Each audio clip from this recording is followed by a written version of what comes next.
Zapadna Hercegovina, srez Mostar, opština Ljubuški, sela Stubica i Zvirići. Bez vode, sa malo zemlje, mnogo kamena i tovarom životnih nevolja.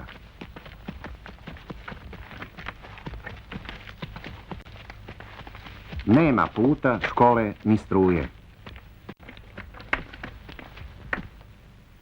Znoj i muku zemlja im škrto vraća plodom. Nerado napuštaju ovaj krš koji oni nazivaju svojom zemljom. Samo kad moraju, a moraju često. Tada odlaze u pečalbu da bi nešto zaradili i opet se vratili.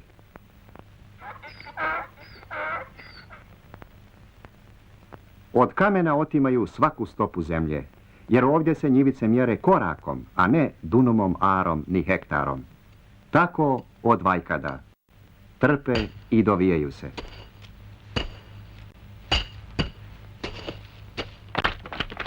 Sa njima i djeca njihova.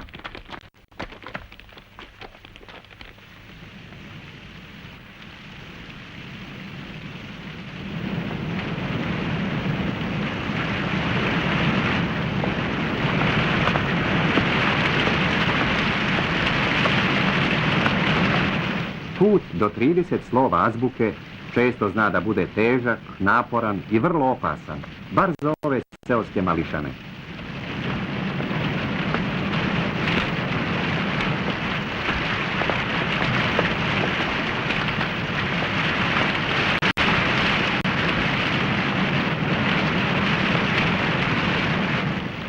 Usto oni moraju da budu hrabri i vješti planinari da bi došli do škole u susjednom selu na drugoj obali ove ne baš tako mirne rijeke.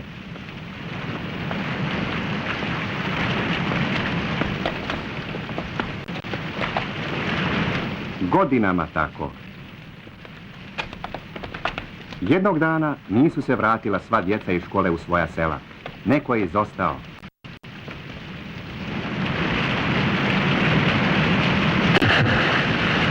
Mala Mirjana skupo je platila svoju želju da savlada onih 30 slova iz bukvara.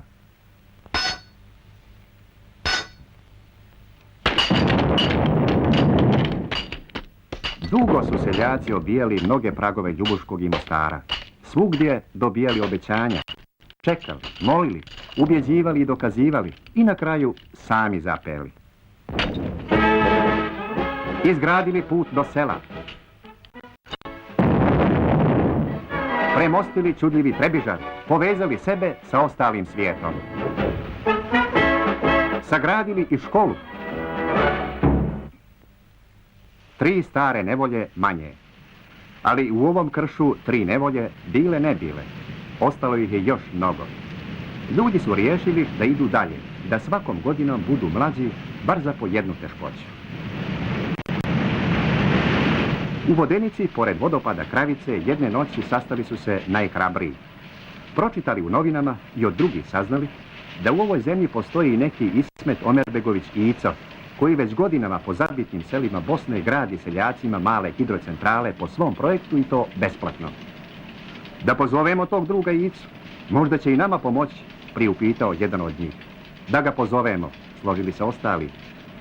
Te noći dugo su seljaci još razgovarali i dogovarali se kako da Lojanice i Petrolejke zamijene bijelim svjetlima i da vode Trebižata potjeraju uzbrdo do svojih žednih njivica. Možda i Ico zna, upitao Mirko Jelčić. Našao Mirko Icu u selu Hardomilju, gdje je mještanima podigao viseći most, opet besplatno. Skratio im put do ostalih ljudi. Oni mu se odužili znamenjem, mostu dali njegovo ime.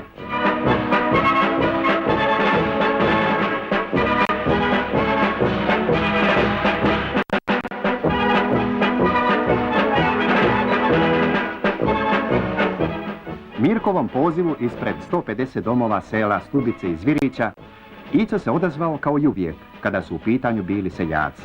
Dugo nisu čekali na njegov dolazak. Tiho im se obratio. To je veliki posao, drugovi. Zato treba napora, istrajnosti, volje i novaca, upozorio ih on. Radit ćemo svi, koliko god bude trebalo. Odvajat ćemo od usta, samo da krenemo, ubjeđivali ga seljaci. Vidim da ste odlučni. Ako budete takvi do kraja, ja se nadam da ćemo uspjeti, hrabrio ih Ico. Njihova upornost pobjedila je njegovu sumnju.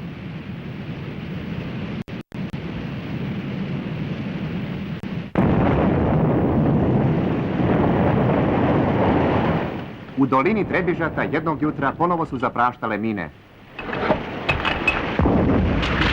Počelo je! Bez svečanih govora i počasnih udaraca krampom, skromno uz salve mina. Što se imalo, sve je dato. Što se nije imalo, trebalo se snaći. A nije se imalo. Ko bi sve nabrajao šta nisu imali ovi gorštaci? Ali imali su volju, odlučnost i icu.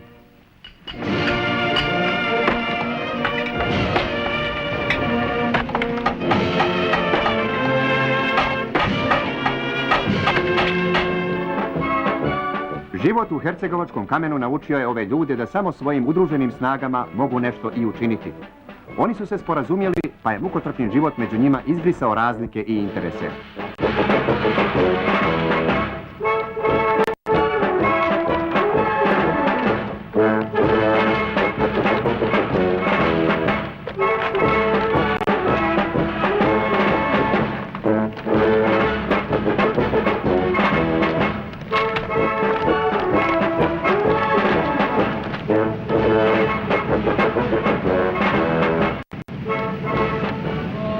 Sami su sve radili, priučavali se i najkomplikovanijim poslovima uz Icu.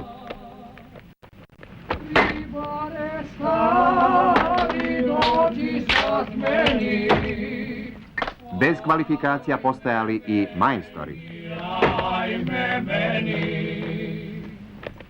Ribare stari, dođi sad meni, ajme meni, ajme meni. Početkom jeseni prošle godine radovi su naglo stali. Da ih nije izdala snaga, napustila odlučnost, ni jedno ni drugo. Ponestalo je hljeba, istrošile se ušteđevine. Ljudi su otišli na polja Vojvodine da zarade kukuruz i novac za centralu. U selima su ostale žene, starci i nejač.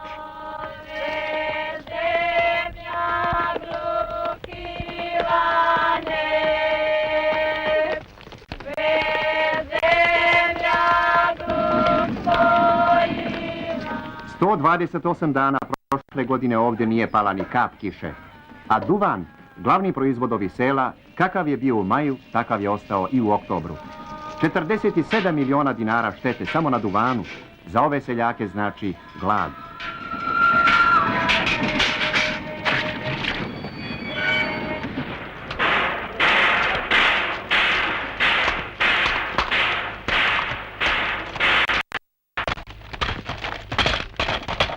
Krajem novembra u Stubici i Zvirićima običan radni dan pretvorio se u praznik. Došli su domaćini. Biće hljeba, biće i elektrike. Neka i nama jednom zasija pred očima, govorili su oni. I evo opet graditelja na poslu, koji su se vratili da bi ipak stigli, mada i sa zakašnjenjem, u život i vrijeme koji ovdje nisu stali.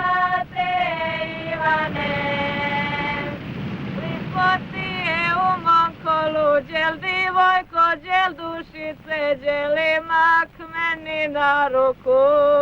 Još je lipše oko kola, đel divojko, đel dušice, đeli... Na rad su dolazili zorom, odlazili večerom. Nedjelje i praznike dodavali radnim danima za sebe, svoju djecu i centralu. Bio je to golem posao za ove ljude zatočene ljutim kamenom. Na ruku, vidu mene još je lipša, đel divojko, đel dušice, đeli mak. Ideja začeta u Vodenici na Kravici privodila se kraju. Geografska karta ovog dijela Hercegovine morat će u ponečemu biti izmijenjena. đel dušice, đeli mak meni na ruku. Vidu mene još je lipši, đel divojko, đel dušice, đeli mak meni na ruku.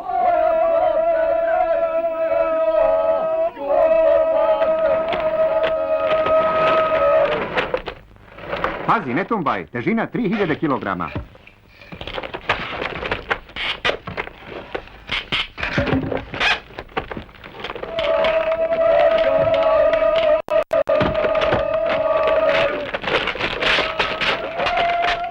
Vicin poklon ovim neumornim graditeljima i njegova obaveza jednom poljoprivrednom dobru u Bosni da će im projektovati 2 svoje hidrocentrale za ovaj generator umjesto honora.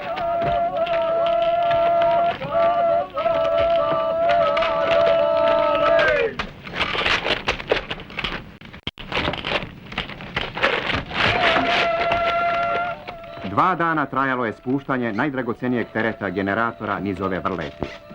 2 dana, samo 1000 metara od puta u Zvirićima do hidrocentrale na Trebižatu. Stopu po stopu, metar po metar. Njihov rad se novcem ne može platiti.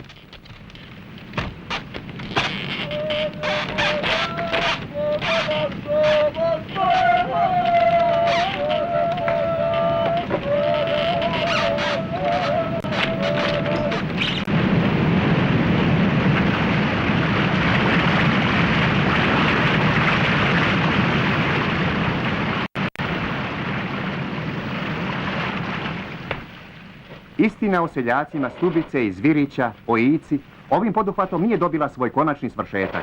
Ona se tek nastavlja, u skromnim željama da će im biti onako kako su naumili. Neka vjeruju da ćemo im i mi pomoći jednog dana da snagom svoje hidrocentrale i vodu potjeraju uzbrdo do svojih sela i suncem sprženih njivica.